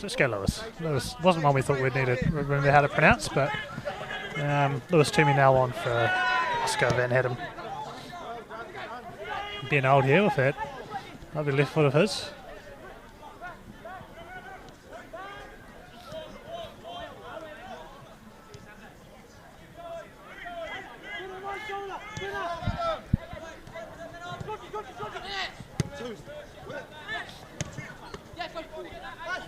It's had a bit of a... It's a good player down the left hand from Mamia Hind and Winston. Let's pull that. It's just gone out for a throw. It definitely did go out for a throw, so I'm just not quite sure where the Petone protestations came from, but it looked clearly out over the line there. So with that substitution, have we had a bit of a change in shape or just positioning here, Katie? It looks like it's just a change positionally. Hillis has made his way from this defensive midfield role out to right back, and Louis Toomey. It is Louis, after listening to some of the players call for the ball from him. He's made his way into the defensive midfield role. Yeah, it's good clarification from you there, Katie. Good ears, good listening out. Potentially, yeah, it's a bit of a interesting setup they got there with Henry Hamilton and Hillis kind of interchanging in that right back central midfield position, but it looks like Hillis will slot into the right back position a bit more. Here's Ben Old though, who have a chance to break. The man who made his A-League debut 2 weekends ago. He gets the ball back. Here he is now, looking for a pass, but no, we'll play back out to Achol. Old back into the new man, Louis Toomey, out to Achol, who's into more of a sort of a wide position now on the left flank. Toomey plays a good ball in for Boudoir if he can keep it in, and he has. Oh no, he hasn't. No, spoke too soon. That's unfortunate because it was a lovely ball in from the new man, but Boudoir potentially just showing a little bit of tired legs as we sort of approach the final 15 or 17 or so minutes of this game.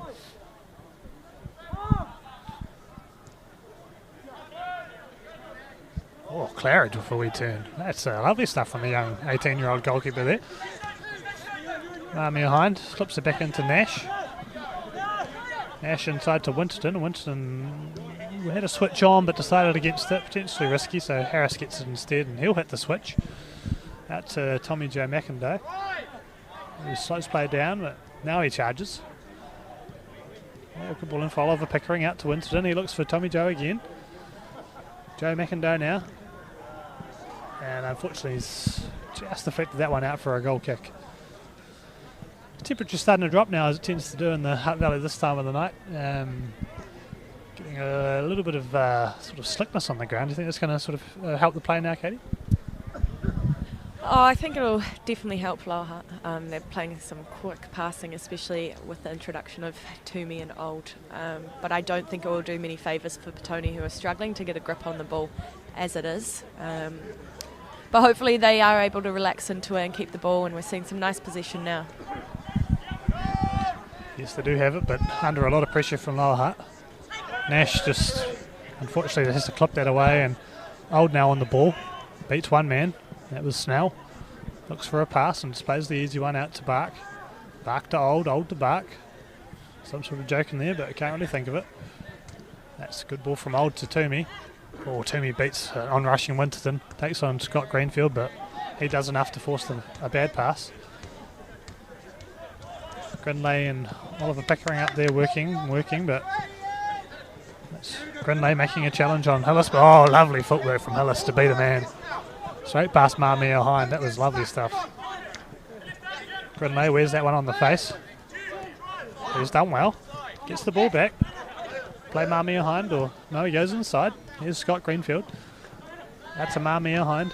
He's into Oliver Pickering. Pickering now, Mamia Hind. Ball has slipped over. Oh, no, referee's called that a foul.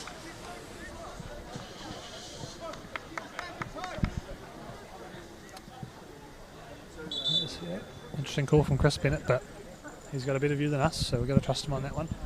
Final change upcoming for Petone, and it's the Centurion from a couple of weeks ago, James Mesh, coming off, and Oliver Whitehead coming on into presumably still a back three unless they go for a change of system. Appears to be he'll just slot into that left centre back position to make his 8th appearance of the season. Just missed the one game. He's actually scored a couple of goals as well, so might be a threat from set pieces. But yes, 15 minutes to go here, and Lower Hutt looking comfortable up 4-0. Well, the Petone are pressing here and might have the chance to, if Tommy Joe McIndoe can get in there. No, not quite. Back holes have maybe got a chance to break, but no, just unable to. So what do you think of a player like Oliver Whitehead coming on as a centre back, 4-0 down? What's his thinking now? What's he aiming to get out of this game, Katie? Oh, it's a hard role to come on and play, but hopefully he'll be able to come on, steady the ship a little bit and keep Petone comfortable in position so that they're able to build and create something meaningful in the attacking third. Yes, that's a good analogy. They'll steady the ship here. Here's a shot from outside the box from Louis Toomey with the low socks, but no, high and wide over the top. Yes.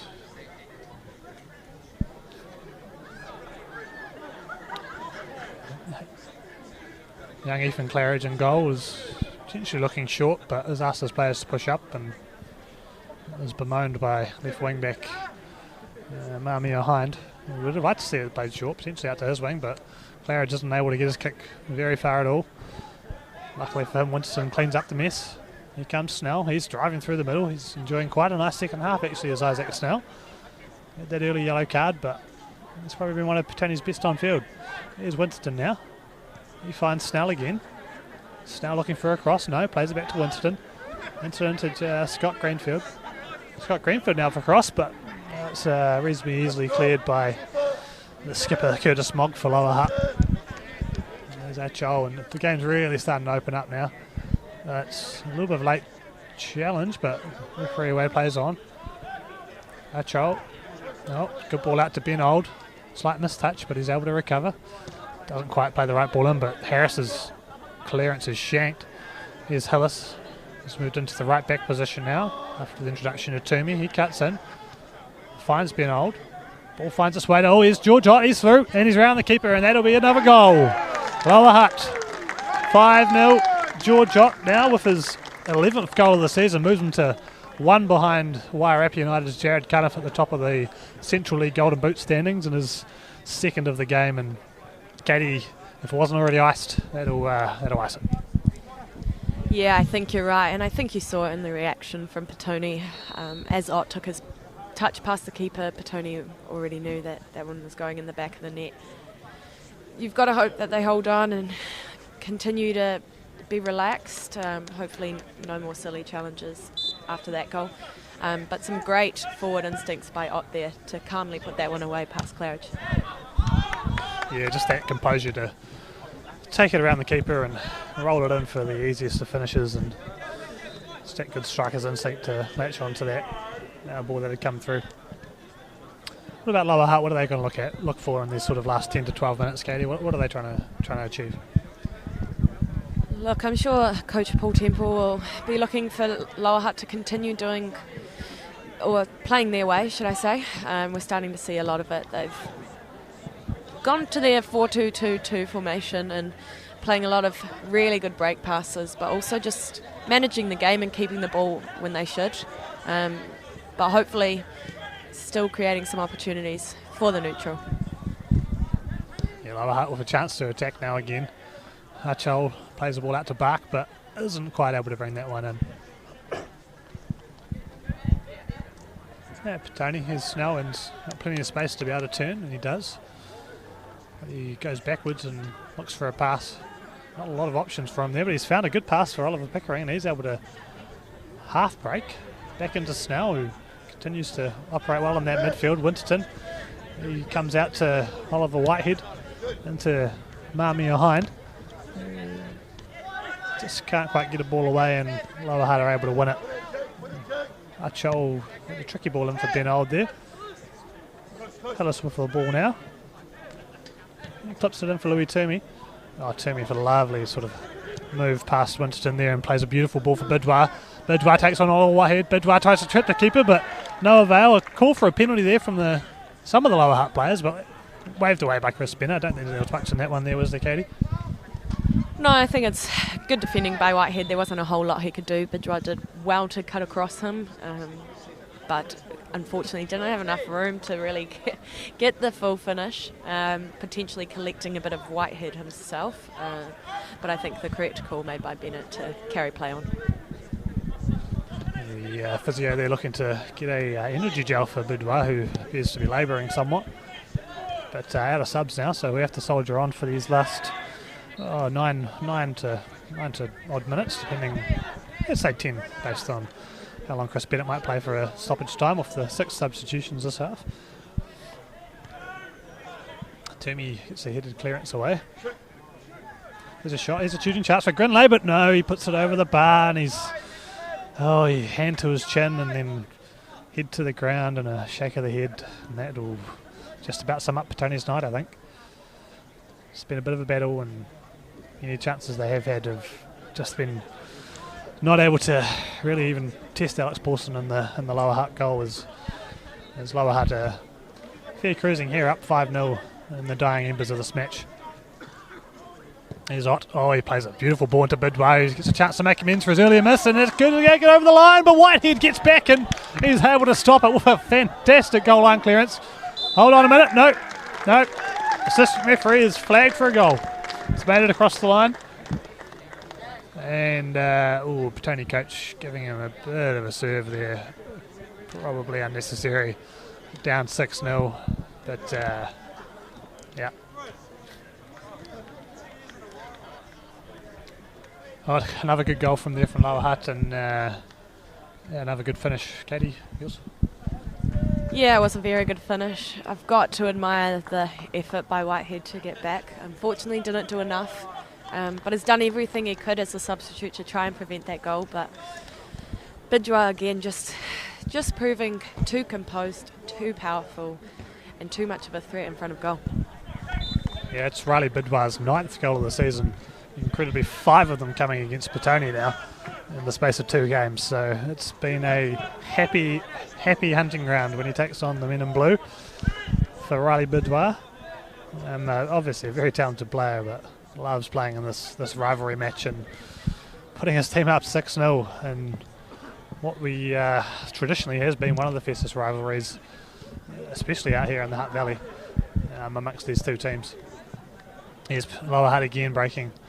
Could be a chance for a 7th here as Bark down the left-hand side. He's going to try to play a ball, and there's George Ott looking for his hat-trick. 2 players on a hat-trick now, Bidwar and George Ott. There was a good intervention there, I believe, from Oliver Whitehead again.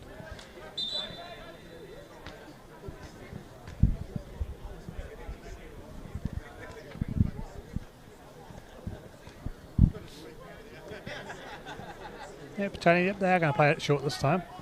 Here's Claridge. It is a dicey ball, but they've managed to get out of the trouble. Good calm play there from Jacob Harris. Yeah. The ball was played in there to Grinley, but he just can't bring it down, and Lower Hutt pretty easily win back position. Across they come to Hillis here in his new right back position. He plays a good ball to Manny Ochol. He brings it down off his chest and clips it out to Bark. Bark on that left wing, left back position. Find Louis Toomey and they'll reset. Curtis Mogg here into Henry Hamilton. Toomey. Yes, that's very good play from Hillis. He easily beats Marmia Hine, but the left wing back is going to try and recover. Ball in. Here's Bidwar for his hat trick. Oh, and he sticks it wide. And he looks to be cramping up as well. Potentially what that energy gel was going to be for. Maybe just a little bit of cramp as opposed to getting too tired. Another good chance for Lower Hutt though. It's really opening up now, isn't it, Katie? Yeah, it certainly is, even for Petone. It's just a matter of connecting a few more passes before they go for goal. Lower Hutt just looking too quick and too sharp in possession though. A great switch of play here and another good turn. We'll see if they can even find the net a few more times, but definitely starting to open up, and I see there being more goals in this game. What about you, Liam? Yeah, look, the players that Lower Hutt have brought on have just only elevated the team really, and just almost added more issues for Petone. So especially on those tired legs, as they start to labour, they've been chasing a lot of shadows today, so there potentially could be a few more goals even in these final 5 or so minutes. More than the 6 we've already had, and into Ethan Claridge's net for the Petone goalkeeper. Manny Achol just continues to be that workhorse, finds it into Ben Old, Wellington Phoenix first team debutant from 2 weeks ago. It's a tough ask for those tiring Petone legs to mark him, and here he is again. Ben Old might fancy himself here, cuts it across onto his left foot, has a shot. Good block there though from the skipper. Good intervention from Paraniki Nuku, and now here comes Tommy. No, it's Oliver Pickering. He finds a good ball to Scott Greenfield, but can't get past Curtis Mogg like that. It's a very adept centre back there. Here's Henry Hamilton. Plays out to Bark, back into Hamilton, and back out to Bark. Back into Hamilton. Oh, here we go. Could do this all night. They'll eventually clip it back to Curtis Mogg, and he's under pressure from Grinley, but is able to get it back to Paulson. He'll come across to Sermon. And Sermon will look for a ball, potentially over the top. It's just cut out by Scott Greenfield though, and Whitehead plays it back into Scott Greenfield. Jagger Scott Greenfield into Grinley, lovely. Here comes what? Yep. There's a chance for Petone, but no, they're going to have to play it back. It's unfortunate, they did have that opportunity, and Winterson just couldn't find a player. Had to play it back in. Here's Tommy J. McIndoe, whips the ball in, finds Oliver Watt. Oh, Pickering. Pickering's shot is blocked. Some nice closing exchanges here for Petone. They can take a bit of heart from this, say, Kate.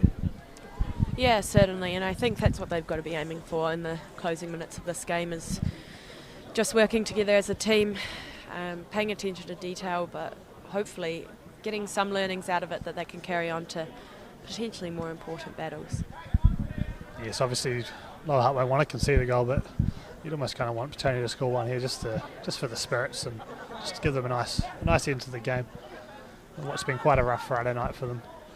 There's a ball back out to Joe McIndoe, but it's blocked partially by Bedouin and cleared by Curtis Mogg.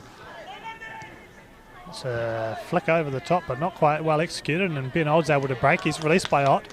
He's just going to slow it down there and wait for his support. You've only got Achol and Ott there with him. So he just gets his tricky feet going and brings it back for Louis Toomey. He's got support now. Toomey, lovely ball for Achol, just slides it into there. Oh, and he just up and over the top there. Deserved a goal for his performance today, but unfortunately wasn't able to find the target there. Manny Achol. Lower Hutt coach Paul Temple calling for energy for his side to see out these closing minutes of the game. High standards, even when you're up 6-0, have to be maintained. Harris there just bemoaning a ball he's played out. Unfortunate for the ponytail Prince of Petone, but he's had a decent game today and always looks good.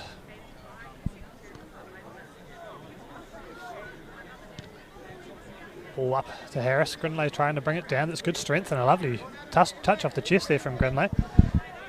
Good feed as well. Able to find it. Oh no. Trying to find Scott Greenfield, but Buck just nips in there and snaps it away off his feet. Achol with good strength. Able to hold off a defender there and play it back to Paulson. And Paulson out to Sermon. Sermon into Henry Hamilton. Sermon again. Is he going to look long? No. Comes back in. Manny Achol in plenty of space there. And even more space for Louis Toomey. That Petone defence is really breaking down now. Oh, lovely ball for Ben Old. He's through. That is a free kick. Referee was just checking if it was in and out with his assistant referee. It was definitely a foul. And he gave it the old in and out. A little bit of a dance move. How would you rate the moves from Bennett there, Katie? Yeah, pretty similar to Mr. Roboto, I would say. But I think he did make the right decision in the end. It'll be interesting what Toomey can provide from this. I've seen him be quite dangerous on set pieces before. He'll be looking to get himself on the score sheet and hopefully cement a starting spot as well. Yes, has been the scorer of a number of goals for Lower Hutt over the past few seasons, says Louis Toomey. And there's 26 games for Lower Hutt. Their leading scorers last season, and we'll be looking to add to his Lower Hutt tally here. Just the 3 goals this year for Lower Hutt, so looking for his 4th. There's a chance. Straight at the wall, but aimed to go low and under the feet there. Wily, but the wall does its job and it's away for a corner. Into added time now with the referee, so just really in Chris Bennett's time in his hands, and I don't imagine he'll try and play too much here with obviously the scoreline as it is at 6-0 to Lower Hutt as they celebrate 100 years of as a football club. And just a number of events over the weekend for Lower Hutt. There's a centenary dinner tomorrow and a luncheon on Sunday, old timers tomorrow as well, and plenty of games and action, the juniors on the turf, and there's a chance for Lower Hutt. Oh, it would have been 7, but he's hit the post. Atchell gets it back, he's good strength, gets it in again, another chance, but no. Lower Hutt looking for 7-7, but unable to find it, and they'll have another corner though. Petone coach Besim Bilisevic is looking like he's just about had enough here. But yes, no, there are a number of events across the weekend for Lower Hutt, so anyone in the area should definitely get down and have a look, check things out. There'll be a full slate of games on Sunday as well for the Capital Development League teams on the turf here, so, and a luncheon on that Sunday as mentioned. So if anyone interested should just pop down and say hi and see some of the club legends. It's been an impressive performance from them today, hasn't it, Katie? They're really stamping their mark as they continue their march towards the National League. Yeah, they've been on form tonight, and I think you can see the experience that playing in the National League has done for these young players. They look sharp, and they look more physical than Petone as well, which some may have argued before the game wasn't going to be the case. So I think Coach Paul Temple can be very satisfied with his team's performance and leads them well going into some big games in the next upcoming weeks. Yes, that is very, very true. They do have a few very big games. They'll still want him to be aiming to win the Central League first and foremost, and that is full time. 6-0 here to Lower Hutt. 2 goals each to George Ott and Riley Boudoir. 1 to Noah Karunaratne and also 1 to Henry Hamilton, and it was a largely comfortable performance for Lower Hutt. Any final thoughts from you, Katie, on the match? No, look, it's been a good match, a really interesting take on a local derby, I guess. We would have liked it to be a bit closer, but Lower Hutt just proving too strong, and they should be very proud of themselves. But a great way to celebrate 100 years as a football club as well. Yes, absolutely, and they'll remain in third place on the ladder, moving within a point, I believe, of the top 2, Wellington Olympic and Miramar Rangers, although they will be playing across the weekend, and also some Chatham Cup action on Queen's Birthday Monday, so plenty to look forward to across the weekend, and everyone should get out, and if you do have some time to come down to Lower Hutt to Fraser Park across the weekend to celebrate their centenary, I'd highly encourage it. But that'll do us for this evening. Thank you for joining us, and from Katie Barrett and myself, Liam Hislop, thank you and good night.